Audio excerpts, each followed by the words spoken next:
हुन त मेरो भर्खरै बिहे भएको त होइन, तर पनि यो रातो साडी रातो चुराहरू लगाउँदा कस्तो अर्कै नै ग्लो आउने मेकअप नगरे।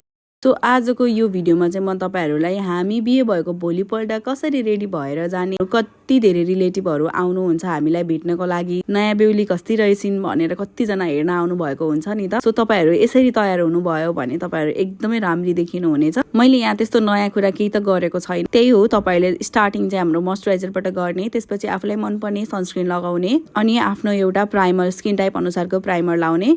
मैले यहाँ फाउन्डेसनको लागि वेट एन्ड वाइल्डको फाउन्डेसन लिएर मिक्स म्याच गरेर लगाएको छु र कन्सिलरको लागि चाहिँ मैले मेबलिन फिटमीको कन्सिलर लिएर लगाएको छु। यसरी राम्रोसँग ब्लेन्डिङ प्रपरली गर्नुभयो भने तपाईँको मेकअप एकदमै राम्रो देखिन्छ। मैले चाहिँ पाउडरको लागि स्पुनको लुज पाउडर लिएर हल्का जाजा मेरो ओइली एरिया छ त्यो भागमा मात्रै सेट गरेको छु र हुलाको ब्रन्चर लिएर मैले मेरो फेसलाई चाहिँ ब्रन्च मात्रै गरेको छु। त्यसपछि चाहिँ मैले यो O2O को लिपस्टिक लिक्विड लिपस्टिक लगाएर चाहिँ ब्लस जस्तो देखाएको छु। यसले चाहिँ लिक्विड लिपस्टिक र ब्लस दुइटैको काम गर्छ। र अहिलेको यो मेरो एकदमै फेभरेट भएको छ यो हाम्रो फरएभर 52 को प्रोफेसनल हाइलाइटर। यो चाहिँ यस्तो प्यालेट फर्ममा आउँछ र यस्तो राम्रो दिन्छ नि, यसको साइनिङ नै यति राम्रो छ नि।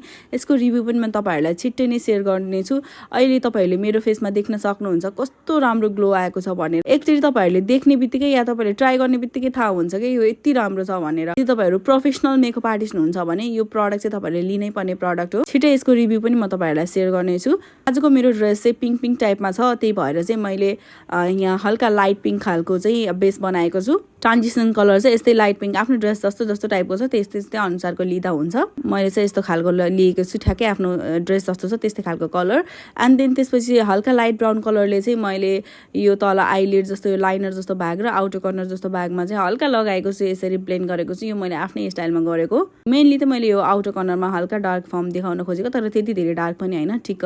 त्यसपछि चाहिँ मैले हुडा ब्युटीको आइसेडो प्यालेटबाट चाहिँ यो हाम्रो लाइट पिङ्क कलर लिएर चाहिँ यो बेबी पिङ्क टाइपमा छ, एकदमै राम्रोसँग लाग्छ।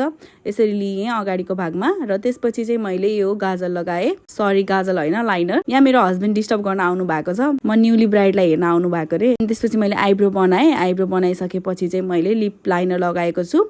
अनि त्यसपछि चाहिँ मैले यहाँ लोवर ल्यास पनि गरेको छु। लोवर ल्यास पनि आफ्नो माथिको जस्तो खालको कलर लाउनु भएको छ, मेन त डार्क लाउनु पर्यो। त्यसपछि मैले न्युड पिङ्क लाएर गरेको छु र आइब्रोको तलपट्टि पनि हल्का हाइलाइट गरेँ। र लिपस्टिक चाहिँ मैले यो फेन्टी ब्युटीको लगाएको छु। र मेरो फाइनल लुक हेर्नुहोस्, सिन्दुर बिना त इन्कम्प्लिट नै छ। र तपाईँहरू पनि यसरी सजिनु भयो भने एकदमै राम्ररी देखिन्छ। ल हेर्नु त, म नयाँ बेहुली नभए पनि कस्तो राम्रो देखिएँ। Thank you.